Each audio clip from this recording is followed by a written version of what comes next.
What's up, rock stars? How y'all doing today?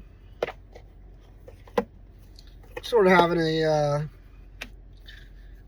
down week, a draining week.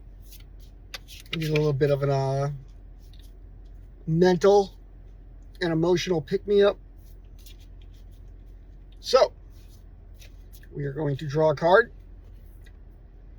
from our Empathic Oracle deck with our fancy gold rim. Look at that shine. And let's see what message the world has for us today, huh? Whoa. Whoa, that's not the one.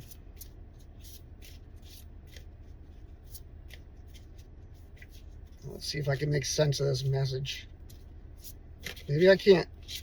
Maybe I can't make sense of it. All right, we got 37 past. So let us read what 37 past means.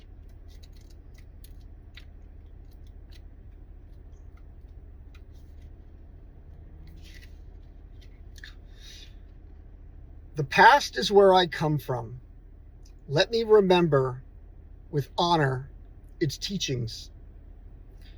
It is true that the past is where each of us has come from, with all its triumphs, joys, hurts, and sorrows.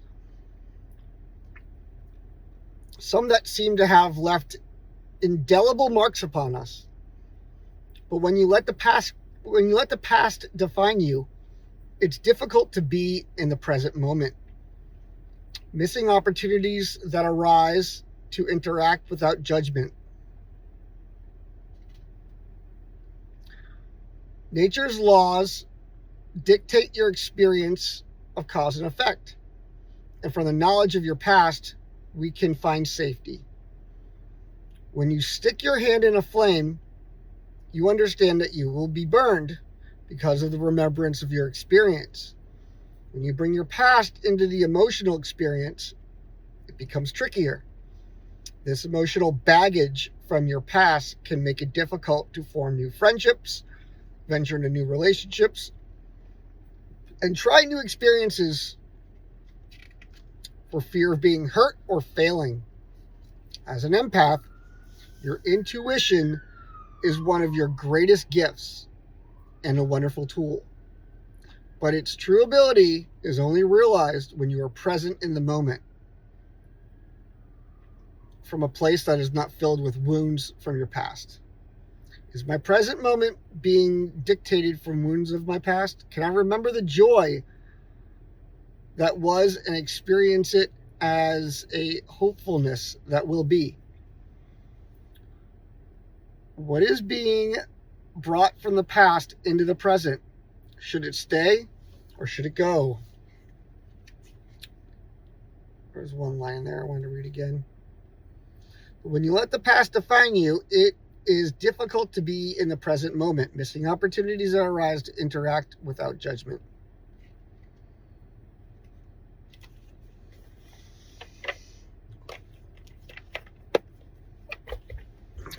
Personal biases created from your experience in life thus far.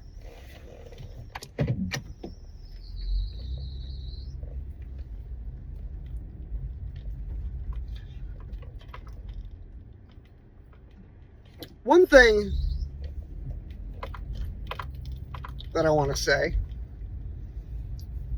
is that we are constantly growing and changing. They say that we become a completely new person every 7 years, something like that. I'm sure you might have heard that.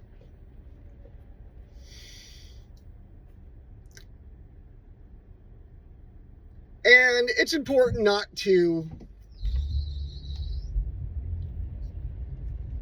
put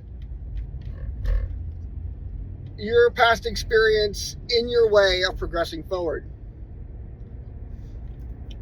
One thing that card doesn't talk about, though, is your experiences with other people and your biases towards other people because of the way you remember them being. Sometimes I feel like I've changed a lot. And when I interact with certain people,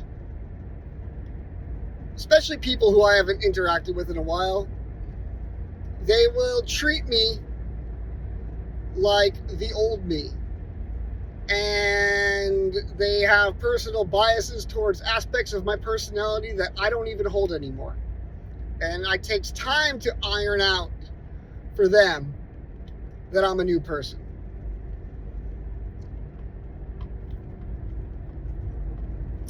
And for this, you need to have a certain amount of patience with people. Not everyone is spiritually awakened.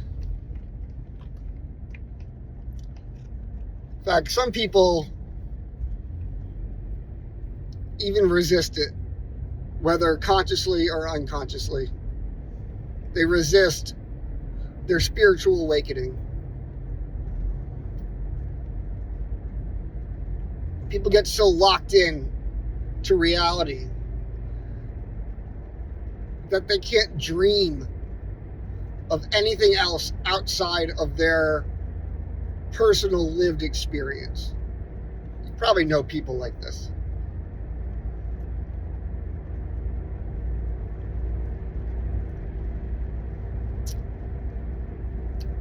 And you know what? Like, as you grow and develop, you will realize there are people who you might have been close to for a long time that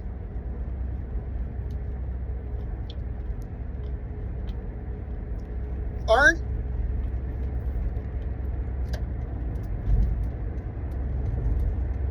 aiding, helping your life, recognize your growth, and may even be holding you back.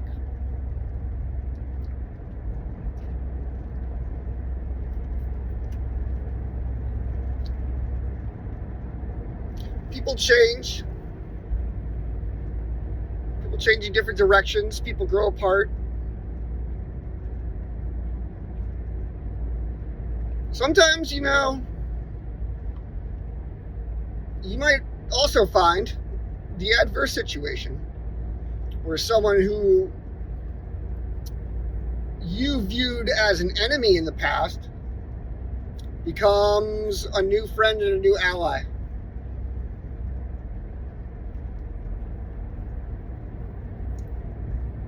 Don't let your personal biases of other people get in the way of your potential to interact with them in the present and in the future. You are constantly changing. They are constantly changing. And we are all changing at different speeds, at different paces.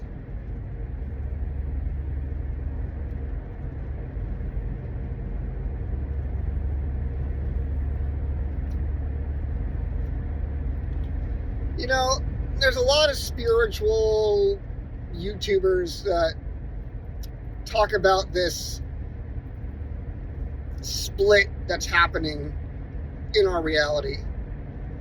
There's a higher earth frequency that we are moving up into. And there'll be some people who will move up and some people who won't.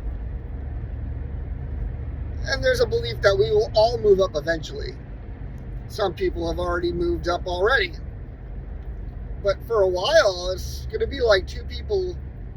It's going to be like there's a portion of the people are living in sort of like a different timeline, in a different reality than another group of people.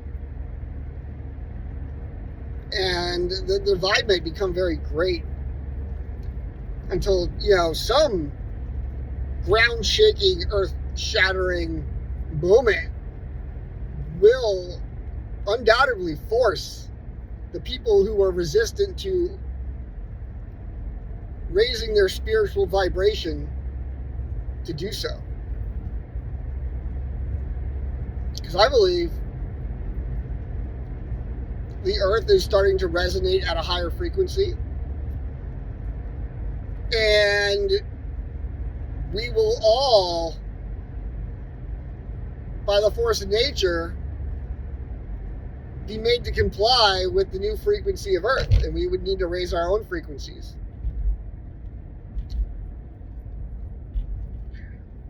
I heard this one comment once that, like, we are already vibrating at a higher frequency, at a much higher frequency than we were, like hundreds of years ago. And if one of us were to go back in time hundreds of years, that the people living in that reality would see us as almost like a glowing light being, because our frequency is already so much higher in the present day than theirs is back then.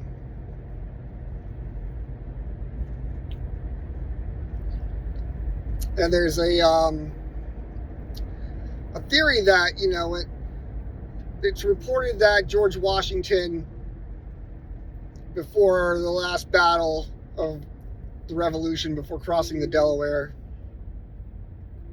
that these angels appeared towards him and helped him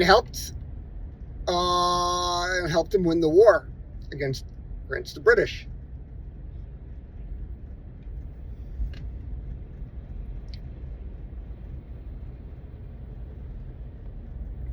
The theory is that those were not angels, but people who traveled into the past to give George Washington the solution to winning the war, thus altering history. And they appeared as angels to him because they were vibrating at a higher frequency, because they are from the future or present.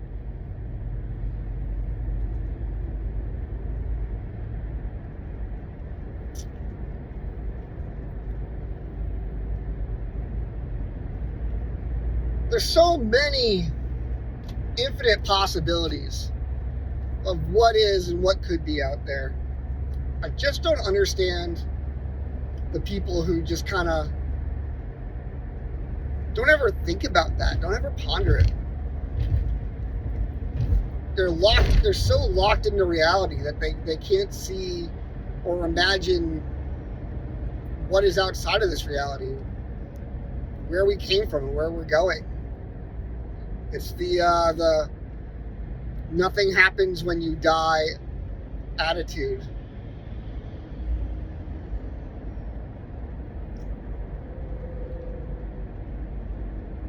And even if they are correct, say for a moment they're correct, nothing happens when you die.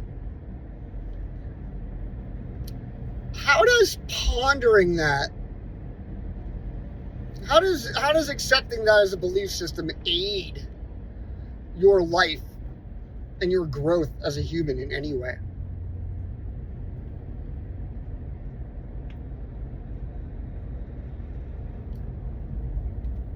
Like, how can you say nothing happens when you die and see a point to living?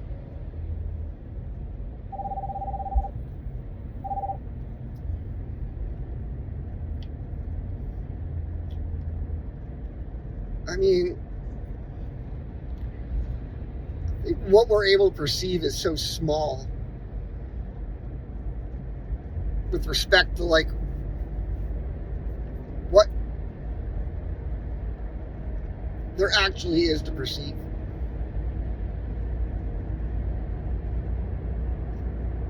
And, like, as science progresses and starts to unravel and reveal more of how our universe is made up and how our reality is made up, and what constructs create our personal experiences in life. I think science is more and more opening the door to the existence of a God, or of an afterlife, or of an explanation for the existence of reality.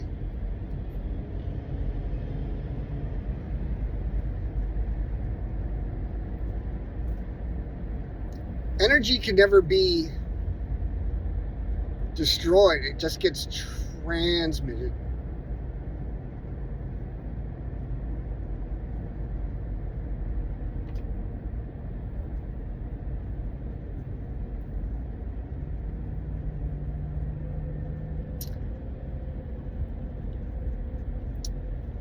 And I don't know how you could be a quantum scientist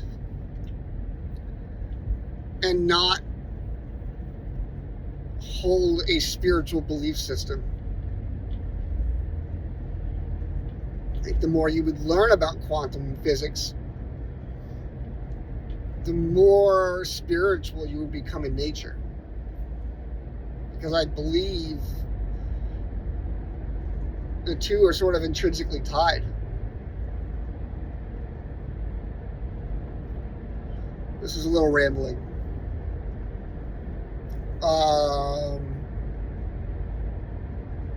But hopefully it's beneficial.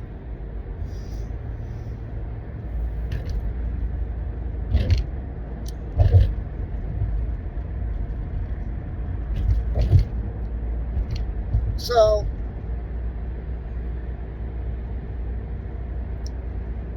you have a past. It created you. It doesn't define you. You're a completely new person every 7 to 10 years. You've become a new person several times over already.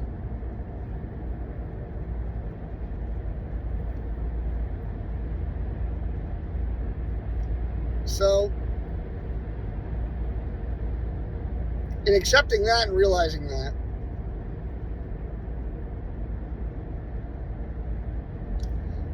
you might see that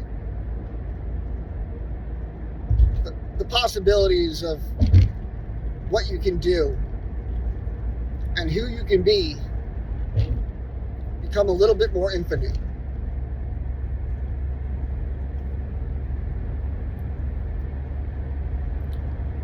Raise your vibration, raise your vibrational frequency, become better, become stronger, become smarter,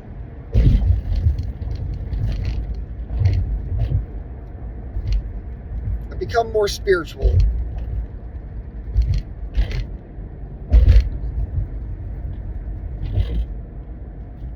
And walk through life conscious where you came from,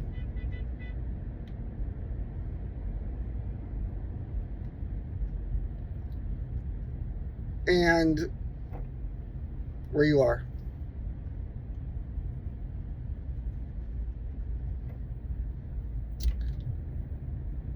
And I think I'll leave it at that.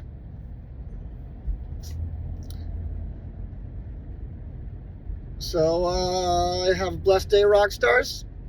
Hope you're all doing good out there. Hope you're all hanging in there. And I love and support everything you do. Rock and roll.